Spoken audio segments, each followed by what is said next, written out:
Haleluya. Silakan duduk Bapak Ibu Saudara sekalian. Shalom. Situ. Haleluya. Kita melihat firman Tuhan hari ini. Bapak Ibu, kita akan membuka dalam kitab 2 Korintus 7 Tuhan. Kita membuka dalam 2 Korintus pasal yang kelima ayat yang ke-10.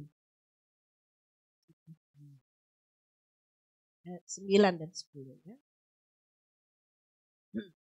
2 Korintus pasal yang kelima ayat yang ke-9 dan 10.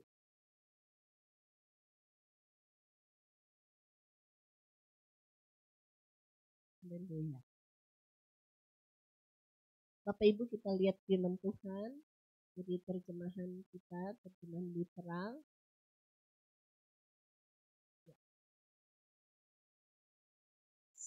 2 Korintus pasal 5 ayat yang ke-9, sebab itu pula kami memiliki keinginan kuat. Kami memiliki keinginan kuat, atau terjemahan yang telah direvisi berkata kami berambisi untuk menjadi berkenan kepadanya. Ya, ini adalah holy ambition. Sebab itu pula kami memiliki keinginan kuat untuk menjadi berkenan kepadanya, entah sementara berdiam ataupun ketika keluar. Berdiam di mana atau keluar di mana? Dalam tubuh ini. Ya. Kalau kita bilang ayat 10, sebab mengapa ada keinginan yang kuat, ada satu ambisi yang mendorong untuk Paulus itu mau hidup berkenan kepada Tuhan, entah di dalam tubuh atau di luar tubuh. Dia berkata begitu, sebab katanya ayat yang ke-10, seharusnya lah kita semua dinyatakan. Seharusnya kita semua akan hadir, akan dinyatakan, akan tampil. Di mana? Di hadapan tahta pengadilan Hamasya. Supaya masing-masing dapat menerima hal-hal melalui tubuh sesuai dengan apa yang telah dia lakukan, entah baik ataupun buruk. Saudara melihat bahwa Alkitab memberitahu bahwa ada satu hari itu tidak dapat dielakkan. Bahwa semua orang akan berdiri, akan tampil, akan menghadap, akan dinyatakan di hadapan tahta pengadilan Hamasya. Jadi itu hari tidak dapat dihindari, kita tidak bisa buat alasan gak mau hadir. Kita harus hadir, kita akan hadir. Karena memang seperti itu. Tidak ada seorang pun bisa memberi alasan saya tidak bisa hadir. Karena hari itu akan tiba di mana semuanya akan disingkapkan. Itu akan tampak, akan dinyatakan, akan diselidiki, diperiksa, disaring dengan cermat, di mana di depan tahta pengadilan Hamasya. Jadi hari itu semua akan diselidiki. Siapa diri kita? Setiap orang akan memberikan pertanggungjawaban tentang siapa mereka dan apa yang mereka lakukan. Dan ini juga menyangkut pada apa yang semua pikiran, rencana, tujuan, perkataan, semua tindakan lahiriah secara manusia itu akan diselidiki. Bahkan saudara, apa yang disebut pikiran rahasia. Sebab itu saya katakan bahwa sebelum kita mengalami sebuah perjumpaan yang harus perjumpaan di mana kita sebagai anak-anak Tuhan, sebab ini ditujukan kepada anak-anak Tuhan, ini tahta pengadilan Hamasya. Beda lagi dengan ada sebuah pengadilan yang Alkitab berkata itu adalah tahta putih yang besar, di mana itu akan berkumpul semua manusia, entahkah dia sudah orang-orang yang percaya atau yang tidak, Anda tahu itu akan berhadapan dengan sebuah pengadilan tahta putih, dan kalau orang sudah ke sana artinya dia itu sudah nggak ada harapan. Bahwa dia adalah orang yang telah menolak kehadiran Hamasya dalam hidupnya. Jadi itu tinggal menunggu dibacakan. Ini ada nggak namanya di dalam kitab kehidupan? Nggak ada. Oke, baiklah, lemparkanlah ke dalam perapian yang menyala-nyala. Jadi saudara-saudara, jika kita melihat bahwa satu waktu tidak mungkin tidak engkau akan berhadapan dengan tahta pengadilan Hamasya. Di sana tidak ada, karena engkau akan berdiri sendiri. Bapak Ibu Saudara sekalian, engkau akan berdiri sendiri. Jadi nggak ada yang akan kasih semangat di samping. Semangat ya. Sekarang aja kasih semangat orang. Karena nanti tidak akan ada situasi seperti itu. Tidak ada seorang pun yang akan begini, yang akan memberikan alasan kepadamu untuk sikapmu yang aneh. Sebenarnya Tuhan, aku kasih tahu ya, dia tuh begitu karena begini. Gak ada, engkau berdiri sendiri. Amin. Haleluya. Jadi sebelum saat itu tiba, Rasul Paulus menyadari kita semua. Jadi gak ada satu orang pun yang tidak akan tampak di situ sebagai anak-anak Tuhan. Kita semua akan dinyatakan di hadapan tahta pengadilan. Dinyatakan. Gak ada yang tersembunyi. Jadi kalau misalnya ada sesuatu yang kita sembunyikan selama ini, ada dosa yang tidak pernah oleh hukum manusia, itu gak pernah, dia selalu lolos gitu. Dia selalu gak terbukti. Ya, tetapi di hadapan pengadilan daripada Hamasya, itu semua akan dibuktikan. Engkau tidak akan lolos dari satu kesalahan yang mungkin telah sekian lama itu dengan pintarnya gitu ya. Saking pintarnya tuh selalu lolos dalam pengadilan manusia. Dia selalu dapat menghindar penghakiman. Tetapi di sini semua nampak. Jadi saya katakan bahwa hari ini, dan itu kalau kita bilang itu akan ayat itu berkata dinyatakan, itu diekspos. Mungkin ada sebuah layar besar LED mungkin dengan ukuran raksasa, di mana penyingkapan itu dilihat oleh alam semesta.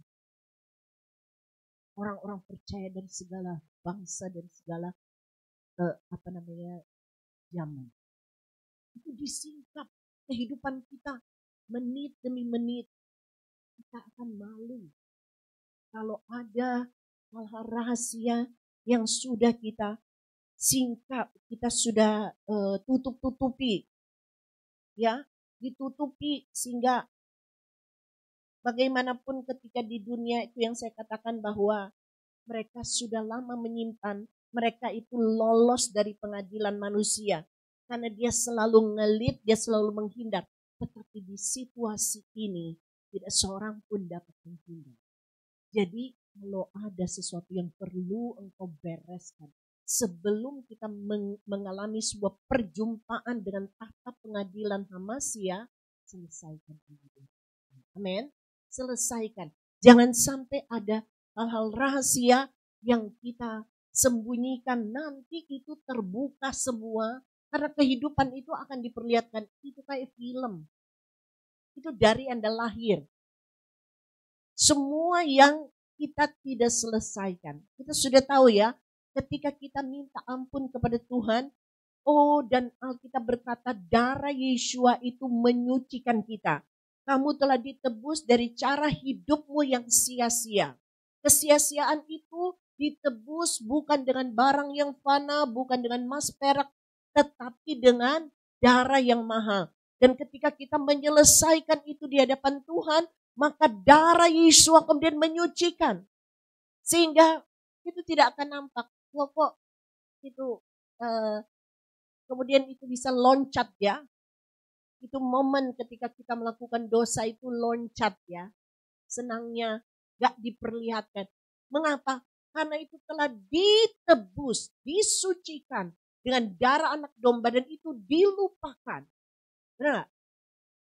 Bahwa dosa kita, kalau kita minta ampun, Alkitab bilang, dia membuang dosa kita kemana? Sejauh timur dari barat, engkau membuang dosa. Tiada kau ingat lagi. Jauh ke dalam tubir laut, kau melemparkan. Ya, apa pernah disebutkan dalam Alkitab dibuang ke tubir laut ya? Itu bisa dicari lagi. Yang jelas, ketika Tuhan mengampuni kita, dia akan menyucikan dan melupakan. Amin. Jadi kemudian tidak ada di situ. Yang muncul bagus-bagus. Saya berharap Anda harus selesaikan saat ini di bumi. Jangan nunggu. Biarin aja. Biasa-biasa aja. Oh tidak. Bapak Ibu, bahwa apa yang kita anggap dosa biasa-biasa itu merupakan sebuah dosa. Ya, saya kira saya mendengarkan seorang berkata tentang dosa putih gitu ya. Walaupun kita sudah, saya kira tidak ada yang namanya dosa putih dan sebagainya. Jadi dia bilang dengan enteng dia mengatakan tentang berdusta untuk kebaikan gitu. Jadi berdusta untuk kebaikan ya, saya bingung juga ini. Kalau ini orang Kristen yang berbicara. Dusta adalah satu dosa yang dihubungkan langsung dengan iblis. Dan dalam Alkitab 2 kali diulang dalam kitab Wahyu tentang para pendusta itu akan masuk ke dalam neraka. Itu ulang-ulang disebutkan. Jadi jangan anggap remeh tentang hal ini. Jadi sekali lagi, jadi kita membaca ayat ini begitu menyoroti setiap kita. Apa yang ada dalam hati kita, itu akan nampak. Setiap motivasi di dalam hati kita, setiap pikiran, perbuatan yang pernah kita lakukan, itu semua akan ditampakkan, itu akan disingkapkan. Ya, pada hari itu akan datang ketika semua orang berdiri di hadapan tahta pengadilan Hamasya, dan seperti yang Alkitab katakan, kita semua akan muncul. Gak ada yang bilang, aduh gua sakit, gua gak enak badan, gua apa, males aja. Tidak, Anda akan muncul di sana, akan berdiri di hadapan Hamasya untuk memberi pertanggungjawaban bagaimana engkau dan saya telah menjalani hidup ini. Sebagai orang-orang yang berdiri di hadapan tahta pengadilan Tuhan, kita tidak bisa menghindar hari itu. Itu sebuah penyingkapan yang menyakitkan hati jika kita telah melakukan begitu banyak kebodohan dalam hidup kita. Dan saudara, tahta ini, pengadilan ini disebut Bema. Bema ini juga adalah tempat di mana orang-orang percaya mendapatkan reward, mendapat pahala. Ini ada tempat di mana kita orang percaya dapat pahala. Mari kita melihat bagaimana kita bisa mendapatkan pahala di sana. Karena semua motif kita akan kemudian disingkapkan, maka kita melihat dalam 1 Korintus 13. Jadi ketika itu semua diungkapkan, dinyatakan, Tuhan akan memiliki gambaran tentang segalanya. Tapi tentu saja Tuhan itu Maha tahu, amin. Maha tahu, ya, gak ada orang yang harus bilang dia tuh gono-gono. Tuhan, Atau saya tuh gini-gini Tuhan. Tidak usah bilang begitu sebab Dia adalah Maha Tahu. Sekali lagi apa yang kita lakukan akan diungkapkan pada hari itu. Nah mari kita melihat 1 Korintus pasal yang ketiga ayat 11. Boleh ditampilkan. 1 Korintus 3. Ketika kita berbicara tentang motivasi, jadi yang paling penting adalah bagaimana kita hidup di dalam Tuhan. Kita menjalani kehidupan kita. Tapi juga perhatikanlah bahwa pekerjaan kita dalam Tuhan itu akan mengalami pengukuran. Ya. 1 Korintus 3 ayat 11, Anda perhatikan firman Tuhan. Sebab tidak seorang pun sanggup meletakkan fondasi yang lain selain yang sudah diletakkan. Dia itulah Yeshua HaMasyiah. Yeshua HaMasyiah adalah fondasi dari seluruh pekerjaan pelayanan kita, dari seluruh kehidupan kita. Jadi kita melihat bahwa jika ini nggak ada hubungannya dengan Yeshua, semua itu akan gagal. Tidak ada artinya. Ya, kita membaca, jadi ayat yang ke-12, dan jika di atas fondasi ini seseorang membangun emas, perak, batu-batu berharga, kayu, rumput jerami. Ada macam materi di sini ya, yang dipakai untuk membangun. Anda mengingat bagaimana Tuhan berbicara tentang orang yang membangun di atas dasar batu dan yang membangun di atas dasar pasir. Alkitab bilang sebab dan jika di atas fondasi ini, fondasi sudah Yeshua, ya, tapi membangun dengan emas, perak, batu-batu berharga, kayu, rumput, dan jerami. Tiap-tiap pekerjaan akan menjadi nyata. Kapan? Itu hari itu. Tiap pekerjaan akan dinyatakan. Setiap motivasi dari pelayanan, dari apa yang kita lakukan akan dinyatakan. Ya. Karena hari itu akan membuatnya jelas sebab ia akan disingkapkan oleh api. Dan api akan membuktikan pekerjaan masing-masing. Apapun macamnya itu. Jika pekerjaan seseorang yang telah dia bangun itu bertahan, dia akan menerima upah. Kok bisa bertahan? Karena dia membangunnya di atas apa? Di atas apa? Di atas emas, perak, dan batu-batu berharga. Jika pekerjaan seseorang yang telah dia bangun itu bertahan, dia akan menerima upah. Jika pekerjaan seseorang terbakar habis, ia akan menderita kerugian. Kenapa bisa terbakar? Karena ujiannya api.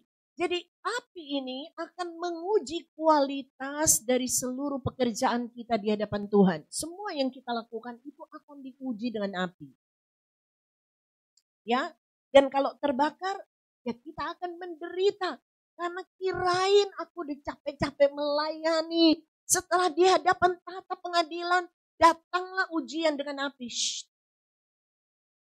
Ternyata dibangun di atas dasar jerami, rumput kering, dan kayu. Langsung terbakar. Sementara yang dibangun di atas emas, ya batu berharga, api itu akan semakin membuktikan kemurniannya. Jika pekerjaan seorang yang telah dia bangun itu bertahan, dia akan menerima upah. Jadi pikirkan apa yang engkau lakukan, biarlah itu bisa bertahan di hadapan tahta pengadilan Tuhan. Amin. Jika pekerjaan seseorang terbakar habis, ia akan menderita kerugian, tapi ia sendiri akan diselamatkan. Sedemikian rupa, namun seperti melewati api. Dia diselamatkan, tetapi dia kehilangan upah. Gimana caranya? Saudara, hari di mana penentuan upah terjadi itu adalah hari yang sungguh akan dinantikan oleh orang-orang percaya. Dan jangan mengira kita akan berkata begini, Dalam apa-apa yang penting masuk surga ya. Enggak ada upah kayak, ada upah kayak, tidak. Akan ada banyak sekali penyesalan. Karena rewardnya ini luar biasa daripada Tuhan. Jadi saya kasih contoh, ini masalah motif yang akan ini. Ketika contohlah kebaktian wanita ya. Seseorang mengatakan kepada saya, Bugem, dari rumah itu saya tuh hatiku udah menyala-nyala ya, dengan kerinduan. Saya benar-benar ingin datang ke wanita, saya ingin berbakti, saya ingin ketemu Tuhan, melayani Tuhan. Hatiku rindu, jadi dia sementara dia menyelesaikan tugas di rumah, dia sudah hati menggebu-gebu ingin datang melayani. Dan akhirnya dia sampai. Di sisi lain ada seorang yang berkata, Bugem, sebenarnya gak mau datang. Tapi dipikir-pikir ngapain juga gue di rumah.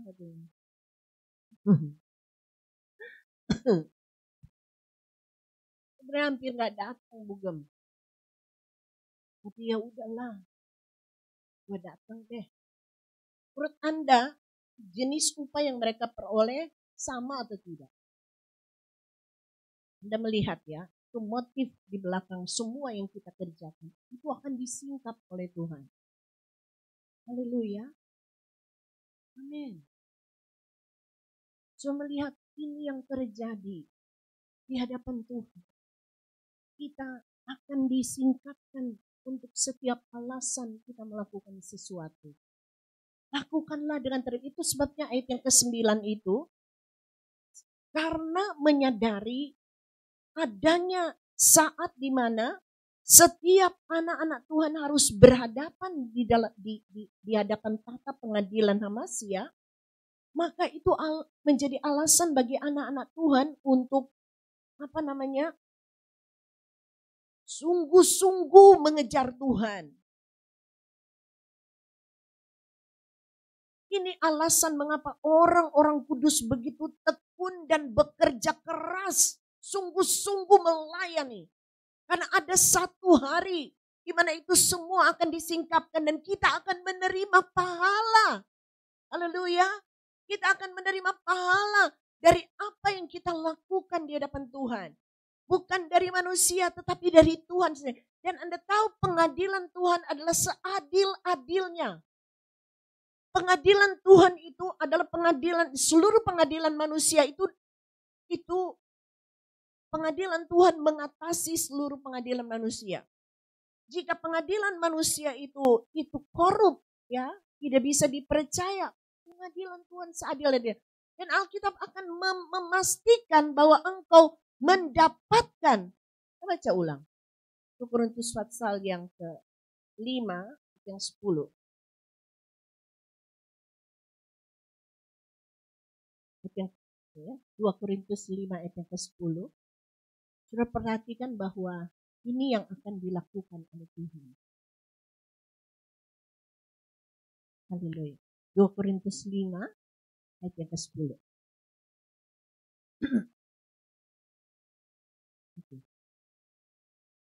Perhatikan kata ini. Sehingga tiap-tiap orang dapat menerima sesuatu pada tubuhnya sesuai dengan apa yang telah dia lakukan.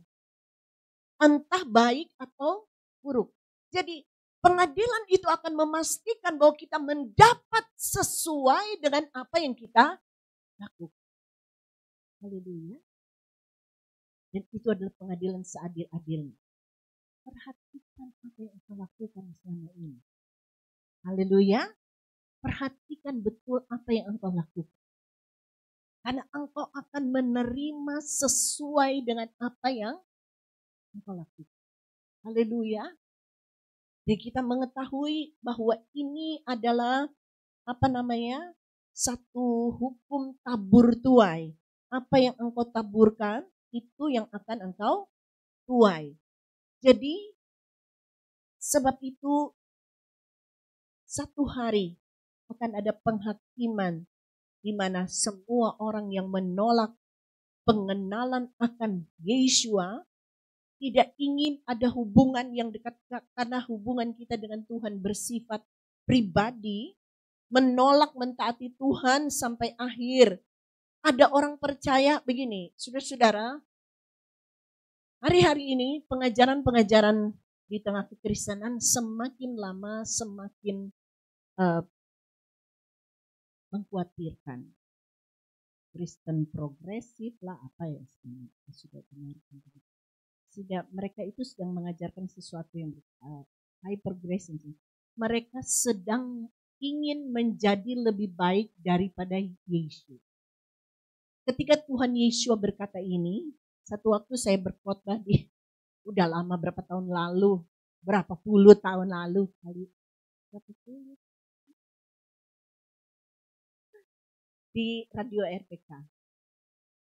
Jadi kita bicara tentang Marta dan Maria.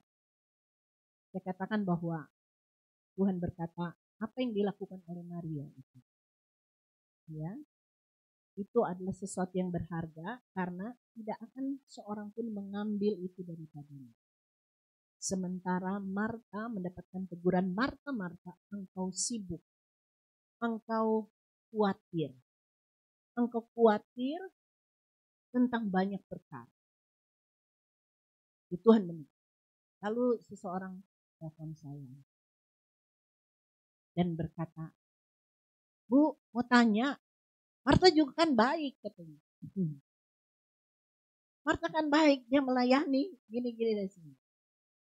Oh iya, saya bilang, Anda bisa lebih baik dari Tuhan Yesus ya. Karena Tuhan Yesus menegur Marta dan ada yang membela Marta. Saya katakan bahwa saudara, hari ini banyak orang yang berpikir bahwa mereka bisa lebih baik dari firman Tuhan. Mereka bisa lebih baik dari Yeshua. Yeshua, kita mengatakan bahwa Yeshua itu makan bersama dengan orang-orang berdosa. Tetapi dia tidak mentolerir dosa. Tidak ada seorang pun orang berdosa yang hidup berjumpa dengan Tuhan Yeshua yang sesudah itu terus melakukan dosanya, melanjutkan dosanya. Anda mengerti ya? Setiap orang berdosa yang berjumpa dengan Yeshua itu ada pesan. Apa pesannya? Jangan berbuat dosa lagi. Jadi tidak ada seorang pun sekalipun dia sangat berdosa bertemu dengan Yeshua yang kemudian dapat melanjutkan dosanya dengan aman sebab yakin bahwa dia adalah sahabat daripada Yeshua. Tidak. Jadi ketika gereja-gereja mengizinkan satu dosa yang tidak diselesaikan itu terus menerus itu ada dalam hidupnya, itu sangat berbahaya. Itulah sebabnya harus setiap saat kita mendengar firman Tuhan. Firman Tuhan ini hidup, dia akan membawa kita kepada kehidupan. Anda harus diluruskan oleh firman Tuhan. Kalau tidak, kita akan tersesat dari setiap pengajaran-pengajaran yang dan ini adalah bukan suara firman Tuhan, itu adalah suara humanis, membela manusia. Dan kita tahu manusia itu berdosa. Amin. Manusia sangat berdosa. Kita tidak dapat membela perilaku manusia. Kita harus menundukkan diri kepada firman Tuhan. Bukan memberi excuse, bukan berkompromi dengan dosa. Anda memahami sampai di sini? Nanti satu waktu kita akan berdiri di hadapan pengadilan Tuhan dan Alkitab memberitahu, pasti Tuhan akan memastikan bahwa apa yang dia lakukan seadil-adilnya. Jika engkau harus menerima reward, tidak ada seorang pun akan ambil itu darimu. Haleluya. Jika engkau harus mendapatkan itu dengan seluruh pelayananmu yang dengan tulus kau berikan kepada Tuhan, tidak ada seorang pun yang akan merampas itu darimu. Sebab Alkitab memberikan kita sebuah peringatan dalam kitab Wahyu bahwa jangan sampai seorang pun mengambil mahkotamu. Haleluya. So Alkitab berkata barang siapa menang dia akan diberikan mahkota kehidupan. Tapi jangan sampai seseorang itu mengambil mahkotamu. Ya, jadi artinya kita dapat kehilangan mahkota ini jika kita tidak berhati-hati. Sekarang saya ingin Anda membaca satu hal dalam kitab 1 Korintus pasal yang ke-9 ya. 1 Korintus pasal yang ke-9. Ini berbicara tentang, saya berharap bahwa Anda anak-anak Tuhan jangan berhenti untuk melayani Tuhan. Amin. Jangan berhenti untuk terus mengerjakan sesuatu bagi Tuhan karena ada upah bagi kita. Ada upah bagi apa yang kita lakukan. Tidak mungkin tidak. Saudara, emangnya Tuhan seperti itu. Dia tidak ingin berhutang apa-apa pada kita. Kalau dipikirkan kita itu hidup karena anugerah Tuhan kan. Karena kasih sayang, begitu banyak kasih sayang Tuhan yang kita alami. Tuhan tuh begitu baik dan sayang sama kita ya.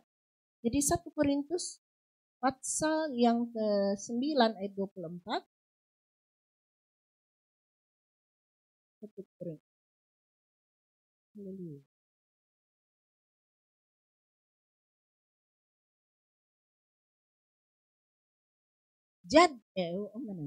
Tidak tahukah kamu bahwa mereka yang berlari dalam gelanggang pertandingan semuanya berlari dengan sungguh-sungguh.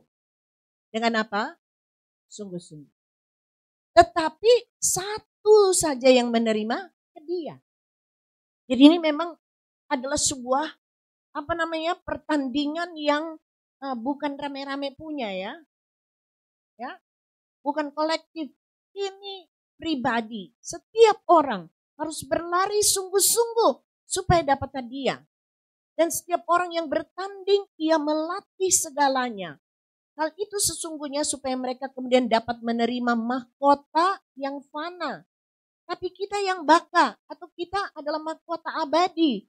Jadi Rasul Paulus sedang berbicara, dia berbicara tentang pertandingan-pertandingan yang dilakukan di Olimpiade di Roma, ketika para atlet itu berusaha sungguh-sungguh untuk mendapatkan mahkota yang terdiri dari, yang dibuat dari untayan daun-daunan. Itu bahkan kalau daunnya itu diukir dari emas, ini daun beneran, ya. Itu adalah daun beneran yang diuntai menjadi mahkota, itu dipakaikan. Tapi di hadapan semua orang yang menerima itu bahkan merasa sangat terhormat. Ya. Lalu Tuhan mengkompernya, Tuhan bilang, nah kalau orang-orang ini yang sudah berlari mati-matian kayak begini, hanya mendapatkan mahkota yang fana. Siang hari juga udah layu itu kan dari daun. Nah, kita akan mendapatkan mahkota yang abadi. Sebab itu, jangan sampai kita menjadi lemah. Jadi aku berlari sedemikian rupa bukan seperti tanpa tujuan. Aku meninju sedemikian rupa bukan seperti memukul angin. Namun aku akan menggembleng tubuhku dan memperhambanya supaya jangan setelah berkhotbah kepada yang lain aku sendiri dapat menjadi yang ditolak. Jadi ini adalah sesuatu yang disampaikan oleh Paulus. Dia bilang, ayo terus melayani Tuhan. Anak Tuhan harus belajar melayani Tuhan.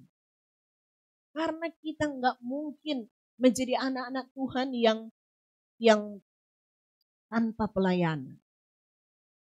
Kita harus mendapatkan mahkota. Kita harus mendapatkan reward. Baik dari anak-anak sampai orang dewasa. Kita tahu bahwa segala yang kita lakukan di hadapan Tuhan akan menerima balasannya. Amin. Semua akan terima balasannya. Tunggulah dan bersabarlah. Balasan itu tidak sebanding. Saudara-saudara, luar biasa Tuhan kasih tahu kita. Anda juga harus melawan dosa. Sungguh-sungguh. Haleluya. Kalau pekerjaanmu kau lakukan dengan berlarilah sungguh-sungguh. kita akan memperoleh mahkota kehidupan. Itu Tuhan sudah janji kepada kita. Tuhan menjanjikan banyak hal dalam hidup kita sebagai orang percaya ya. Jadi Anda melihat dalam kitab ini ya, ada satu ayat juga dalam kitab Yakobus.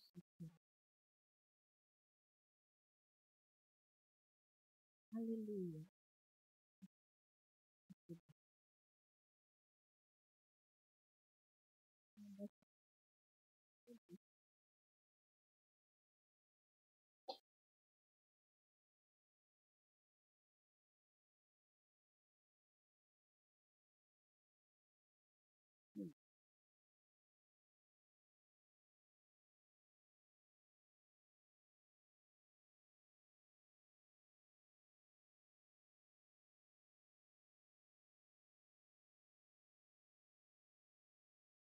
Ayat yang ke-12, Yakobus 1 ayat 12.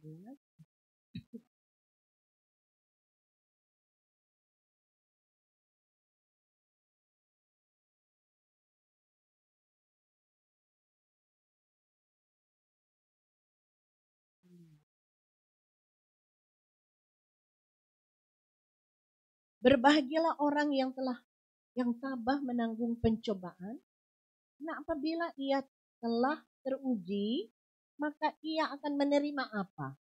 Mahkota kehidupan. Haleluya. Saudara, ini dijanjikan. Ini Anda akan nangis darah ketika tahu bahwa kok dia dapat mahkota sih? Karena kelihatannya gue yang paling capek dalam pelayanan. Kelihatan, perhatikan baik-baik ini. Atau seharusnya aku bisa dapat juga. Coba apa yang membuat dia menerima mahkota? Ternyata karena ketabahannya. Dia begitu tabah untuk menjalankan satu proses dalam hidupnya. Dan dia mendapatkan mahkota kehidupan. Dia bilang ya, berbahagialah orang yang tabah menanggung pencobaan. Karena apabila ia telah teruji, maka dia akan menerima mahkota kehidupan yang telah Tuhan janjikan kepada mereka yang mengasihi dia. Haleluya. Kejarlah mahkota itu. Bapak Ibu Saudara sekalian, Tuhan berjanji menyediakannya pada kita. Kita baca dalam kitab Galatia.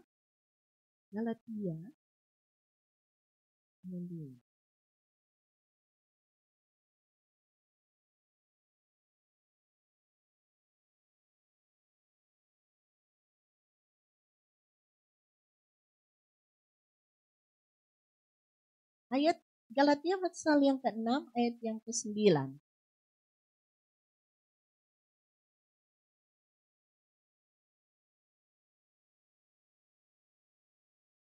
Galatia 6 ayat yang ke-9 berkata apa? Dan kita tidak boleh apa ya? Patah semangat. Amin. Berapa di antara saudara sudah patah semangat? Patah arang. Patah hati. Patah semangat. Dan kita tidak boleh patah semangat manakala berbuat baik. Karena kita akan menuai pada saatnya sendiri jika tidak. Haleluya. Tuhan, gue udah capek. Dan Tuhan akan berkata, bukan oleh kuat, bukan oleh Tuhan kami sayang. Engkau boleh jujur di hadapan Tuhan. Kalau lelah bilang,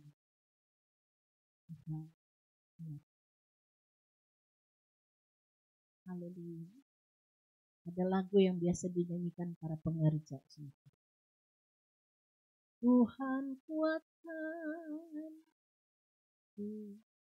saya mau kerja, bukan buat saya, tapi buat Tuhan. Pimpinlah saya, ku mau bekerja sampai ku masuk di rumahmu. Haleluya. Hamba-hamba Tuhan punya satu harapan pelayanan itu akan satu waktu dibalas dengan berkat. Sebab itu mau melayani, mau bekerja begitu. Lagu-lagu dulu luar biasa. Selama hamba masih bernafas, hamba tetap jadi pengerjamu. Lalu ada yang protes, "Gak mau pengerja melulu, masa pengerja terus?" Jikalau nyawaku terlepas, memandang wajah Tuhan. Haleluya. Ada pengerja-pengerja muda di sini. Ada seorang pemudi bernama Lottie Moon. Dia adalah misionari dari gereja baptis, berasal dari Virginia, Amerika. Dia dilahirkan dari keluarga aristokrat,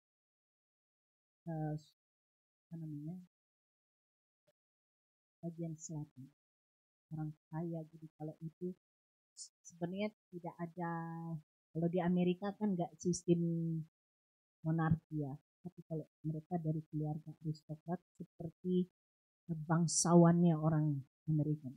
Keluarga bangsawan Amerika seperti keluarga Kennedy. Jadi dia dibesarkan dalam sebuah keluarga aristokrat. Dia mengenyam pendidikan. Pada waktu itu gadis-gadis dari keluarga yang multimilioner barangkali mendapatkan pendidikan, di mana itu adalah sebuah kemewahan bagi orang-orang kebanyakan. Pun ketika dia memiliki uang, jadi dia pergi ke sana belajar. Satu waktu dia mendengar Injil dari seorang pembicara tamu di tempat dia belajar di sekolah putri. Dia memberi diri, dia menyerahkan hidupnya kepada Yesus dan memberi diri. Sangat menakutkan bahwa seorang gadis kecil ya, yang memiliki banyak sekali pengasuh di rumahnya, berusia mungkin 16 atau 17 tahun, seorang gadis dengan tubuh bagaikan porselin, tidak pernah melakukan apa-apa, gadis manja, memberi diri pada Tuhan dan mengatakan bahwa dia akan pergi ke China untuk melayani. Dan dia berangkat. Tahun-tahun itu perjalanan melintasi laut itu kayak udah gak mau ketemu, waktu berbulan-bulan melintasi lautan. Jadi dia pergi menyeberang, tiba di sana dan memberi hidup untuk melayani jiwa-jiwa. Satu waktu dia punya di perguruan tinggi yang sama tempat dia sekolah, ada seorang pemuda yang sangat pintar. Juga mereka saling jatuh cinta. Jadi ketika Lottie Moon pergi untuk menjadi misionari di China, dia masuk ke pedalaman 120 kilo dari kota itu ke sangat pedalaman. Dan mereka bersurat ya. Ini Nyong ini ternyata karena dia pintar, dia sekolah terus, kemudian dari dia dikirim untuk dia sekolah lagi ambil doktor di Jerman, di mana dia belajar tentang Kristenan liberal. Dia kemudian mulai meragukan isi Alkitab, ya, mempertanyakan isi Alkitab, yang akhirnya menyebabkan dia menjadi seorang Unitarian. Jadi dia meragukan Musa, meragukan mujizat-mujizat.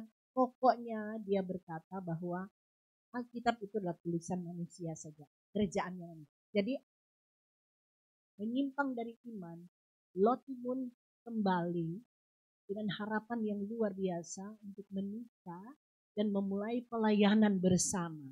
Ketika dia mengetahui bahwa ini kekasihnya sudah berubah imannya, dia berkata, aku tidak dapat melepaskan Alkitabku, katanya.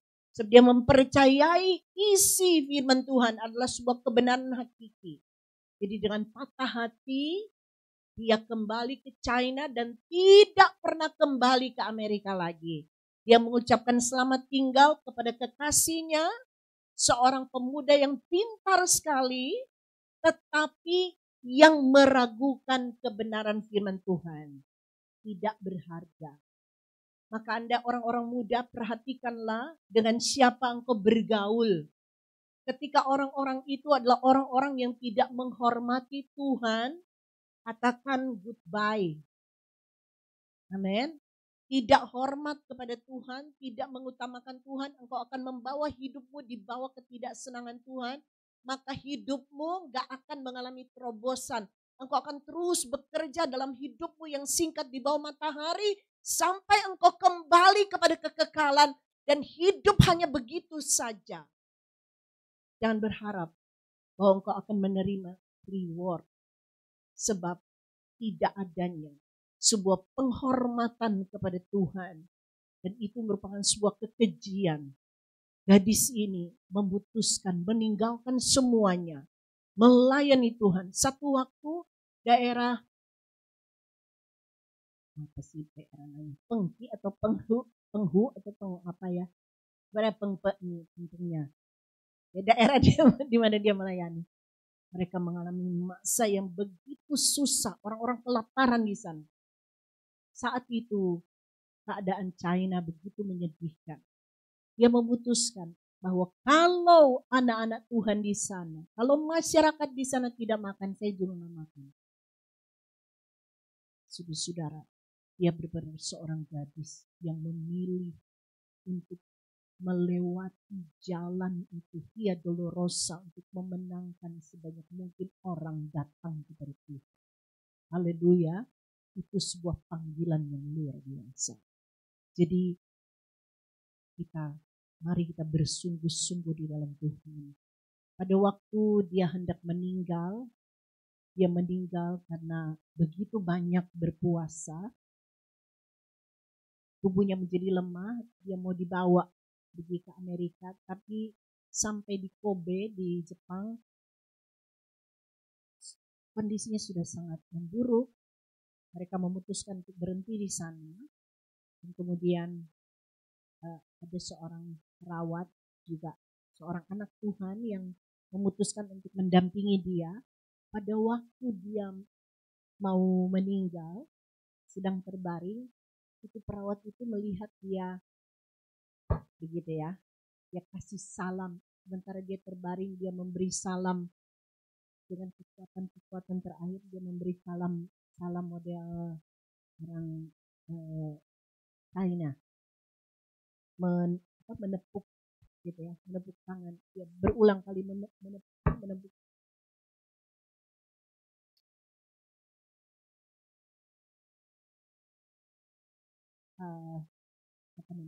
Kebiasaan salam daripada orang China saat itu. Dan itu perawat itu ingin tahu apa yang dia omongkan, apa yang dia bisikan. Dia taruh kupingnya mau dengar apa dia bisik apa. Siapa tahu pesan-pesan kan. Ya dulu orang tua kami almarhum, ibu, apa? Tapi mau apa? Udah gak jelas dia ngomong apa. Mau telur, mau apa, semua pengen tahu dia ngomong apa. Kita tidak tahu lagi nih. Tapi ini dia ketika perawatnya mendekatkan kupingnya, dia mendengar bahwa Loti menyebutkan nama-nama daripada anak-anak Tuhan yang sudah mendahului dia. Anak-anak Tuhan yang dimenangkan dalam pelayanannya di China yang sudah meninggal. Dia sedang memberi hormat kepada mereka dan menyebut nama mereka satu persatu. Tidak mungkin tidak. Dia sudah ada di gerbang sorga. Di mana orang-orang yang dia telah menangkan, yang telah pergi lebih dulu ke surga, sedang menjemput dia. Dan dia mengenali mereka satu lepas satu. Sebab itu dia kasih hormat dengan menyebut nama-nama mereka. Dia dia kasih salam berjumpa kembali. Saudara-saudara, begitulah kita kalau kita setia kepada Tuhan. Kita tahu satu waktu segala sesuatu akan membaik. Satu waktu itu hari yang terindah bagi kita. Di mana kita akan menerima mahkota kehidupan dari Tuhan. Jika engkau tidak putus asa sebagai anak-anak Tuhan. Kapankah engkau mendengar kebenaran firman Tuhan yang serius? Gue mau, mungkin ini orang-orang tua saja yang melihat. Tidak. Sebab yang mengikuti Yeshua itu juga ada anak-anak yang telah memberikan 5 roti dan 2 ikan. Dia adalah seorang anak yang serius yang mau mendengar pengajaran Yeshua. Maka kita membaca dalam 2 Timotius ya. 2 Timotius, mari kita melihat.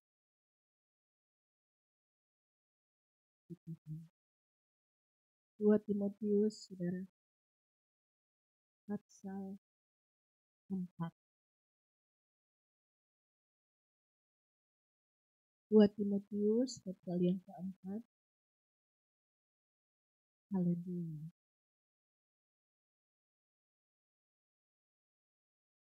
Dua Timotius 4. Kita baca ayat yang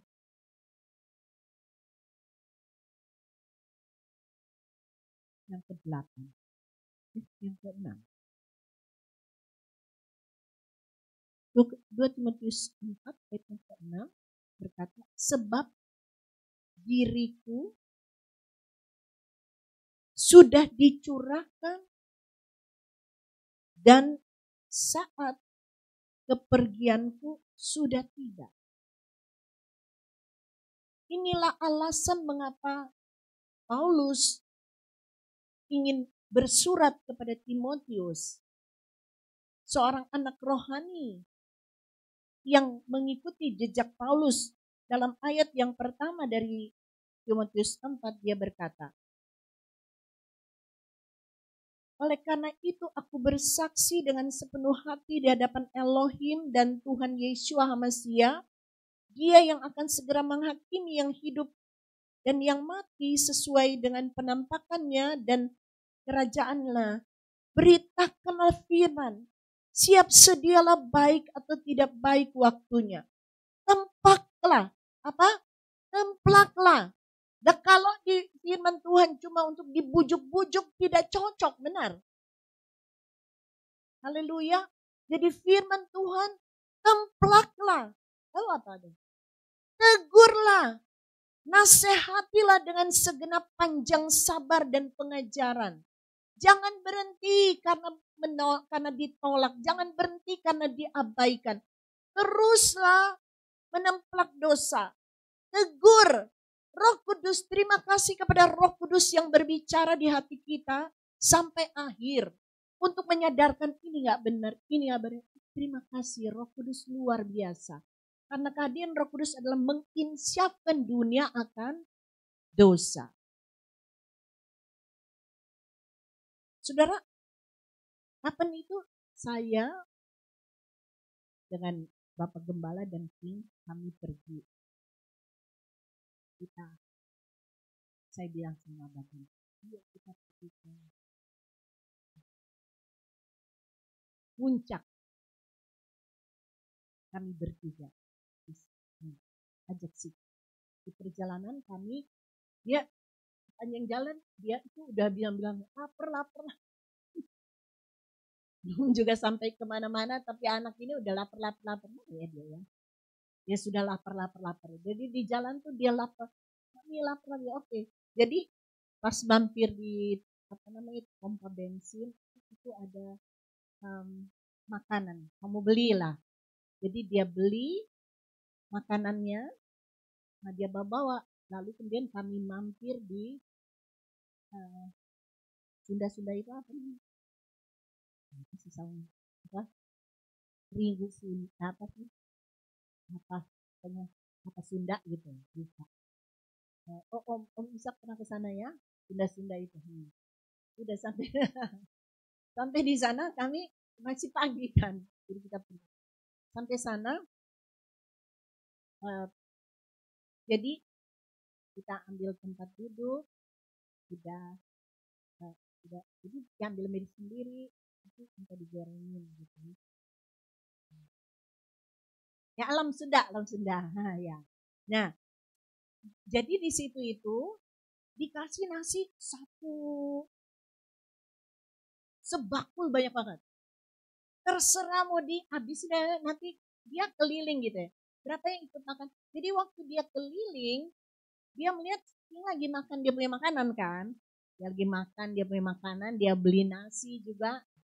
Lalu dia bilang, dia ambil itu terus dia tulis 2 ya yang makan ya. Dia melihat saya dengan bagian 2 yang makan ya. Dia tulis 2 begitu. Sudah kan kita bisa bikin sambal sendiri. Habis pula. Sambal terasi.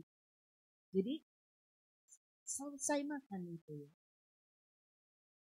Jadi nasi itu mau makan sampai itu juga bisa tambah refill nasinya. Tetap dihitung 1 orang 7.000. Mau dia makan banyak ya atau dia makan sedikit pokoknya. Nah, jadi 2 orang ini.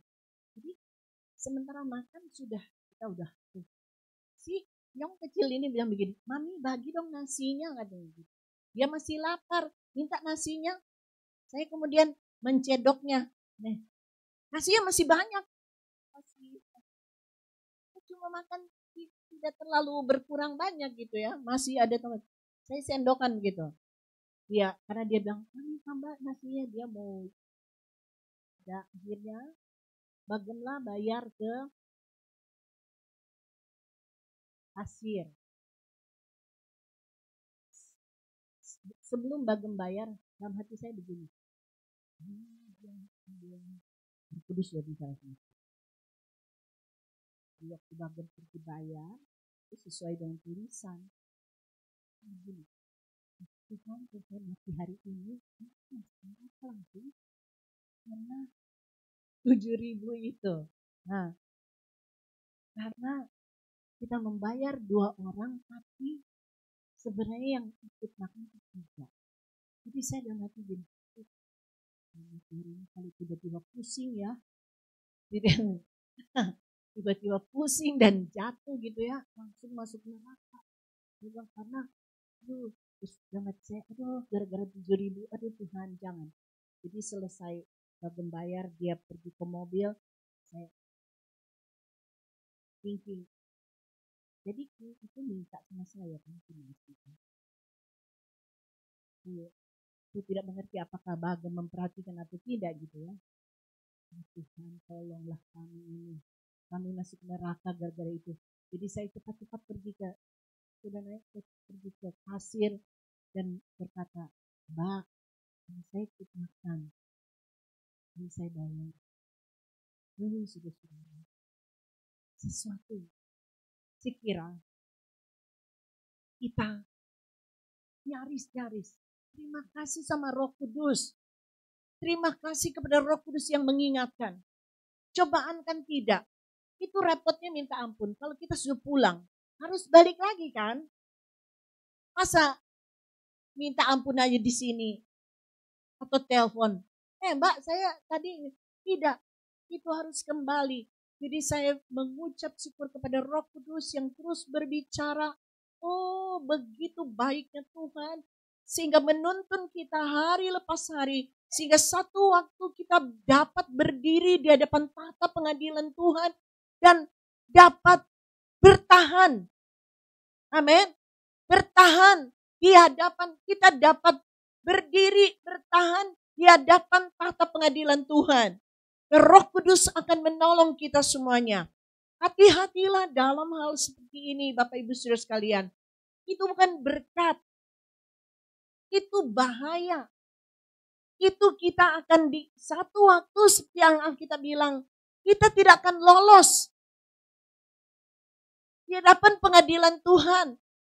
Kalaupun itu lolos dari pandangan pelayan-pelayan itu ya, tidak akan lolos di hari itu, Bapak Ibu Saudara. Tidak akan lolos. Jadi jangan meremehkan hal-hal seperti itu. Saya percaya bahwa kita akan mengalami progres dalam hal ini untuk dari satu pengalaman ke pengalaman yang lain kita disucikan. Hari kemarin mungkin kita tidak menganggap itu sesuatu yang serius, tapi Roh Kudus akan terus berbicara. Amin. Bahwa kita boleh berdiri di hadapan tahta pengadilan Tuhan untuk mempertanggungjawabkan segala sesuatu yang kita lakukan pada tubuh ini, melalui tubuh ini. Tubuh ini. Apa yang kau lakukan melalui tubuh ini, Tuhan tuntut. Dengan tubuh ini kamu ngapain? Tuhan tanya, dengan tubuh ini kamu melakukan apa? Aduh, dan itu akan sangat memalukan sekali jika itu tidak pernah diselesaikan. Jadi hari ini kita belajar bahwa satu waktu ya, tadi Paulus bilang, katanya karena dia sudah berpikir saatnya sudah selesai, dia bilang, Timotius, kamu akan menerima mantelku, kamu akan mengambil obor yang kamu akan memungut pedang yang kujatuhkan. Dalam perjuangan iman, dia selesai, jatuhlah pedangnya, itu akan dipungut oleh Timotius. Timotius akan melanjutkan pelayanan. Someday, saudara-saudara, kalau Tuhan, waktu Tuhan kita tidak tahu kapan, tetapi lanjutkanlah pelayanan dengan sungguh-sungguh di hadapan Tuhan. Amin. Sungguh-sungguh di hadapan Tuhan. Dan satu waktu kita berjumpa di tahta pengadilan Tuhan hanya untuk mendapatkan reward kita. Sebab Alkitab bilang, sebab waktunya akan tiba ketika mereka tidak dapat bertenggang rasa terhadap pengajaran yang sehat. Sebaliknya sesuai dengan keinginan mereka sendiri, mereka akan mengumpulkan para pengajar bagi diri mereka sendiri agar pendengarannya digatalkan. Dan sesungguhnya mereka akan memalingkan pendengarannya dari kebenaran dan mereka akan dibelokkan kepada dongeng-dongeng. Namun engkau tenangkanlah pikiranmu dalam segala sesuatu, jalanilah penderitaan, lakukanlah pekerjaan pemberitaan Injil, tunaikanlah tugas pelayananmu di hadapan Tuhan. Majikan kita yang akan membalasnya. Gembala agung segala domba, jika engkau melayani dengan sungguh-sungguh Tuhan akan membalas. Lalu dia berkata, darahku sudah dicurahkan dan saat kepergianku sudah tiba. Aku telah bertanding pertandingan yang baik. Aku telah mengakhiri perlombaan itu. Aku telah memelihara iman. Banyak orang dia punya nisan dituliskan begini, tapi dia tidak memelihara iman. Tapi di nisan, berapa di antara Anda pernah membaca ayat ini dituliskan di nisan, ya kan? Betul Jo. Padahal tidak memelihara iman. Ya astaga. Tidak mengakhiri perlombaan dengan baik. Tidak bertanding dengan baik.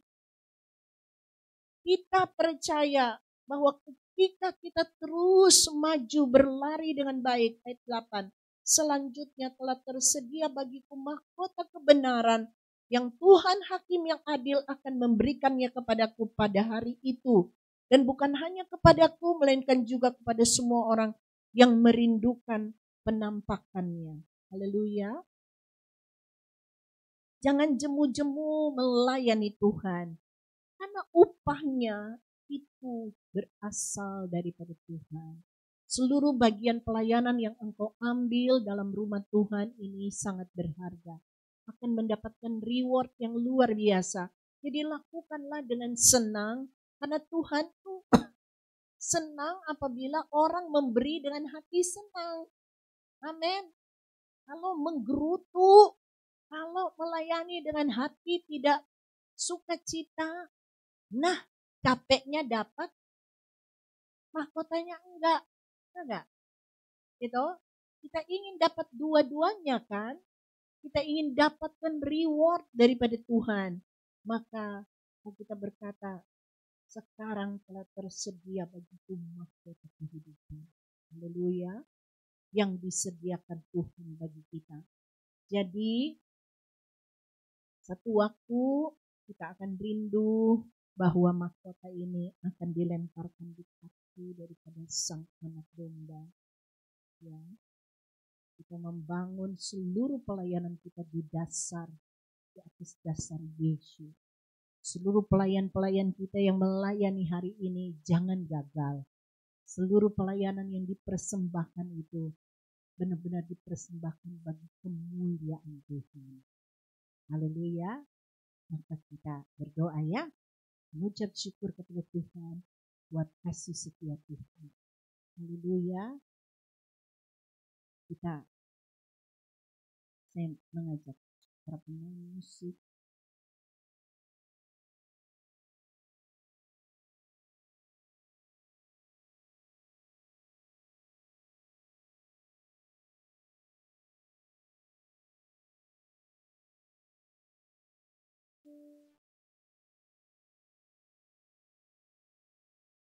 puji Tuhan.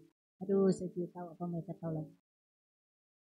Satu kali akan ada hari senang buat saya. Itu Tuhan sudah kata. Asal kau tinggal setia. Tuhan Yesus sudah janji, dia sungguhlah kembali. Dia sungguhlah kembali. Pertemuan di udara, oh senang sekali. Oh senang sekali. Puji Tuhan. Lagu jamba hula. Mari kita berdoa. Bapa di surga, terima kasih buat firman-Mu. Kiranya firman Tuhan berbicara lebih kuat setelah hamba-Mu berhenti berbicara. Engkau meyakinkan umat Tuhan untuk melayani dengan sukacita, menjalani kehidupan ini dengan tabah, sebab penderitaan ringan yang kami alami pasti mengejarkan kemuliaan kekal yang tidak sebanding dengan seluruh penderitaan kami. Kami mendapatkan mahkota kehidupan. Tuhan, ajar kami untuk bersiap di hari penyingkapan itu. Kami boleh melakukan yang terbaik bagi Tuhan. Demi nama Yesus kami berdoa. Amin.